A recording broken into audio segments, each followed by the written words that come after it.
શું તમે પણ વધારે માત્રામાં માવા, સોપારી, કેરીની ગોટલી વગેરે લઈ રહ્યા છો તો તેનાથી શરીરમાં થતા નુકસાન વિશે જાણો.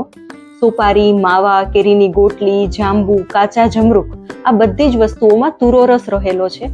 આયુર્વેદ અનુસાર આ તુરો રસ એટલે કે કષાય રસ એ પ્રકૃતિમાં શીત અને વૃક્ષ છે કે જેનાથી શરીરમાં વાયુ વધે છે, કફ અને પિત્ત શાંત થાય છે. આ તુરો રસ જો વધારે માત્રામાં લેવામાં આવે તો પેટમાં આફરો ચડે છે, હૃદયના ભાગે પીડા થાય છે, ગળું સુકાય છે અને વધારે પડતી તરસ લાગે છે.